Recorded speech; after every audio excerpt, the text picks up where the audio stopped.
Tamerlane by Edgar Allan Poe. I have sent for thee, holy friar, but 'twas not with the drunken hope, which is but agony of desire. To shun the fate with which to cope is more than crime may dare to dream, that I have called thee at this hour. Such, Father, is not my theme, nor am I mad to deem that power of earth may shrive me of the sin unearthly pride hath revelled in. I would not call thee fool, old man, but hope is not a gift of thine. If I can hope, O God, I can, it falls from an eternal shrine. The gay wall of this gaudy tower grows dim around me, death is near. I had not thought until this hour, when passing from the earth, that ear of any, were it not the shade of one whom in life I made, all mystery but a simple name, might know the secret of a spirit, bowed down in sorrow and in shame. Shame, saidst thou, aye, I did inherit that hated portion with the fame, the worldly glory, which has shone a demon light around my throne, scorching my seared heart with a pain not hell shall make me fear again. I have not always been as now. The fevered diadem on my brow I claimed and won usurpingly. Aye, the same heritage hath given Rome to the Caesar, this to me, the heirdom of a kingly mind and a proud spirit, which hath striven triumphantly with humankind. In mountain air I first drew life, the mist of the Tagli have shed nightly their dews on my young head, and my brain drank their venom then, when after day of perilous strife, with chamise I would seize his den, and slumber in my pride of power, the infant monarch of the hour. For with the mountain dew by night my soul imbibed unhallowed feeling, and I would feel its essence stealing in dreams upon me, while the light, flashing from cloud that hovered over, it would seem to my half-closing eye the pageantry of monarchy, and the deep thunder's echoing roar came hurriedly upon me, telling of war and tumult, where my voice, my own voice, silly child, was swelling. Oh, how would my wild heart rejoice and leap within me at the cry, the battle cry of victory. The rain came down upon my head, but barely sheltered, and the wind passed quickly over me. But my mind was maddening, for 'twas man that shed laurels upon me, and the rush, the torrent of the chilly air, gurgled in my pleased ear the crush of empires, with the captive's prayer, the hum of suitors, the mixed tone of flattery round a sovereign's throne. The storm had ceased, and I awoke. Its spirit cradled me to sleep, and as it passed me by, there broke strange light upon me, though it were my soul in mystery to steep. For I was not as I had been, the child of nature without care or thought save of the passing scene. My passions from that hapless hour usurped a tyranny which men have deemed, since I have reached to power, my innate nature, be it so. But, Father, there lived one who, then in my boyhood, when their fire burned with a still intenser glow, for passion must with youth expire, even then, who deemed this iron heart in woman's weakness had a part. I have no words, alas, to tell the loveliness of loving well, nor would I dare attempt to trace the breathing beauty of a face, which even to my impassioned mind leaves not its memory behind. In spring of life have ye ne'er dwelt some object of delight upon, with steadfast eye till ye have felt the earth reel and the vision gone? And I have held to memory's eye one object, and but one, until its very form hath passed me by, but felt its influence with me still. 'Tis not to thee that I should name, thou canst not, wouldst not dare to think, the magic empire of a flame, which even upon this perilous brink hath fixed my soul, though unforgiven by what it lost for passion. Heaven I loved, and oh, how tenderly! Yes, she was worthy of all love, such as in infancy was mine, though then its passion could not be.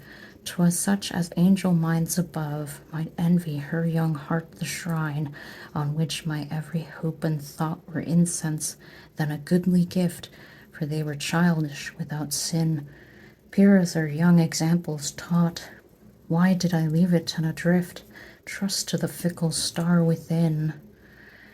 We grew in age and love together, roaming the forest and the wild, my breast her shield in wintry weather, and when the friendly sunshine smiled, and she would mark the opening skies, I saw no heaven but in her eyes.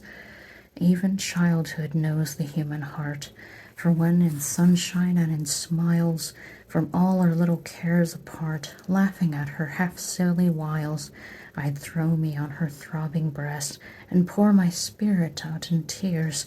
She'd look up in my wildered eye. There was not need to speak the rest, no need to quiet her kind fears. She did not ask the reason why. The hallowed memory of those years comes over me in these lonely hours, and with sweet loveliness appears as perfume of strange summer flowers, of flowers which we have known before in infancy, which seen recall to mind not flowers alone, but more earthy love and all. Yes, she was worthy of all love, even such as from the cursed time my spirit with tempest strove, when on the mountain peak alone ambition lent it a new tone, and bade it first to dream of crime, my frenzy to her bosom taught. We still were young, no purer thought dwelt in a seraph's breast than thine, for passionate love is still divine. I loved her as an angel might, with ray of all the living light, which blazes upon Edith's shrine. It is not surely sin to name, with such as mine, that mystic flame. I had no being but in thee, the world with all its train of bright and happy beauty, for to me all was an undefined delight. The world its joy, its share of pain, which I felt not, its bodied forms of varied being, which contain the bodiless spirits of the storms, the sunshine and the calm, the ideal and fleeting vanities of dreams, fearfully beautiful, the real nothings of midday waking life, of an enchanted life it seems now as I look back, the strife of some ill demon with a power which left me in an evil hour. All that I felt or saw or thought, crowding confused became, with thine unearthly beauty fraught, thou and the nothing of a name. The passionate spirit which hath known and deeply felt the silent tone of its own self-supremacy, I speak thus openly to thee. 'Twere folly now to veil a thought with which this aching breast is fraught. The soul which feels its innate right, the mystic empire and high power given by the energetic might of genius at its natal hour, which knows, believe me, at this time, when falsehood were a tenfold crime, there is a power in the high spirit to know the fate it will inherit. The soul which knows such power will still find pride the ruler of its will. Yes, I was proud, and ye who know the magic of that meaning word, so oft perverted, will bestow your scorn perhaps when ye have heard that the proud spirit had been broken. The proud heart burst in agony at one upbraiding word or token of her that's heart's idolatry. I was ambitious. Have ye known its fiery passion? Ye have not. A cottager, I marked a throne of half the world as all my own, and murmured at such lowly lot. But it had passed me as a dream, which of light step flies with the dew. That kindly thought did not the beam of beauty which did guide it through the lifelong summer day oppress my mind with double loveliness.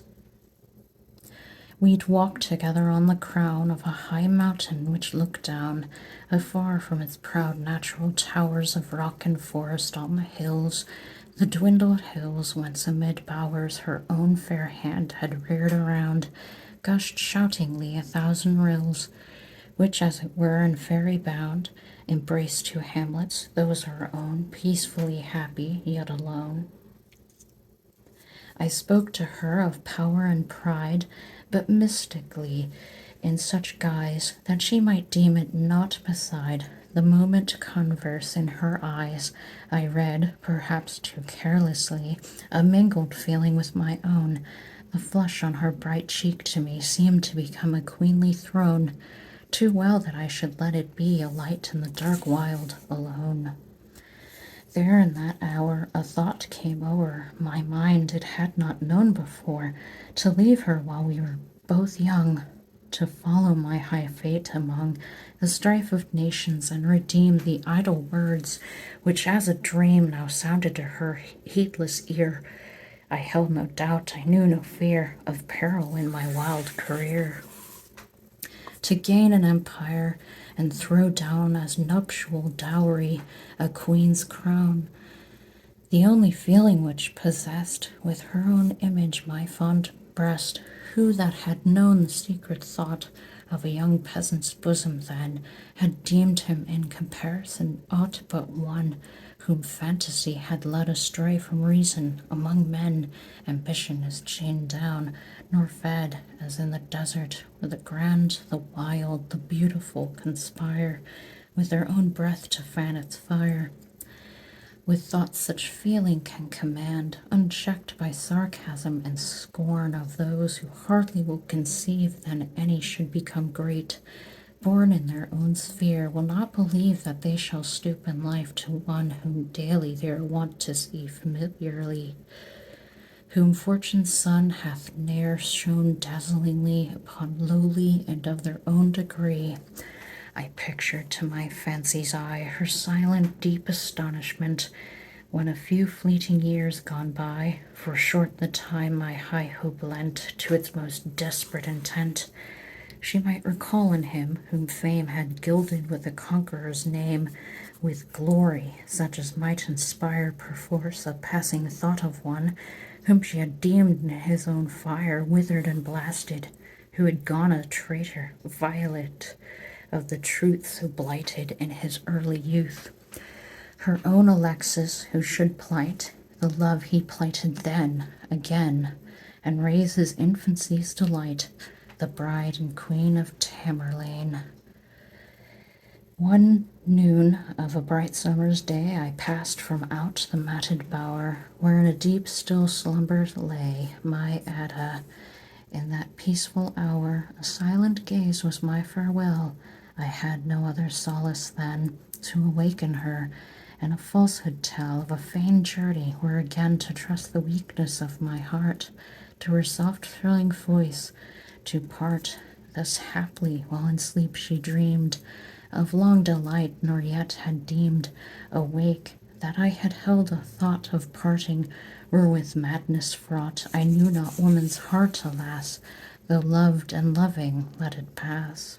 I went from out the matted bower, and hurriedly madly on my way, and felt with every flying hour that bore me from my home more gay. There is of earth an agony, which ideal still may be, the worst ill of mortality. 'Tis bliss in its own reality, too real to his breast who lives, not within himself, but gives a portion of his willing soul to God, and to the great whole to him, whose loving spirit will dwell with nature in her wild paths, tell of her wondrous ways, and telling bless her overpowering loveliness. A more than agony to him whose failing sight will grow dim with its own living gaze upon that loveliness around, the sun, the blue sky, the misty light of the pale cloud therein, whose hue is grace to its heavenly bed of blue, dim though looking on all bright. O God, when the thoughts that may not pass will burst upon him, and alas, for the flight on earth to fancy given, there are no words unless of heaven. Look round thee now on Samarcand. Is she not queen of earth, her pride above all cities? In her hand their destinies, with all beside of glory which the world hath known? Stands she not proudly and alone? And who her sovereign? Timur he, whom the astonished earth hath seen, with victory on victory redoubling age, and more, I ween, the Zingis yet re-echoing fame. And now what has he? What a name! The sound of revelry by night comes over me with the mingled voice of many with a breast as light, as if 'twere not the dying hour of one in whom they did rejoice, as in a leader haply power its venom secretly imparts. Nothing have I with human hearts. When fortune marked me for her own, and my pride hopes that reached a throne, it boots me not, good friar, to tell a tale the world but knows too well, how by what hidden deeds of might I clambered to the tottering height. I still was young and well, I ween, my spirit what it ever had been. My eyes were still on pomp and power, my wildered heart was far away in valleys of the wild Taglay, in mine own Ada's matted bower. I dwelt not long in Samarcand, ere in a peasant's lowly guise I sought my long abandoned land. By sunset did its mountains rise, in dusky grandeur to my eyes. But as I wandered on the way, my heart sunk with the sun's ray. To him who still would gaze upon the glory of the summer sun, there comes, when that sun will from him part, a sullen hopelessness of heart. That soul will hate the evening mist, so often lovely, and will list to the sound of the coming darkness, known to those whose spirits hearken, as one who in a dream of night would fly, but cannot from a danger nigh. What though the moon, the silvery moon, shine on his path in her high noon? Her smile is chilly, and her beam in that time of dreariness will seem as the portrait of one after death, a likeness taken when the breath of young life and the fire of the eye had lately been, but had passed by. 'Tis thus when the lovely summer sun of our boyhood his course hath run, for all we live to know is known, and all we seek to keep hath flown. With the noonday beauty, which is all, let life then, as the day-flower fall, the transient passionate day-flower, withering at the evening hour. I reached my home no more, for all was flown that made it so. I passed from out its mossy door, in vacant idleness of woe. There met me on its threshold stone a mountain hunter I had known in childhood, but he knew me not. Something he spoke of the old cot. It had seen better days, he said. There rose a fountain once, and there full many a fair flower raised its head. But she who reared them was long dead, and in such follies had no part. What was there left me now? Despair, a kingdom for a broken heart.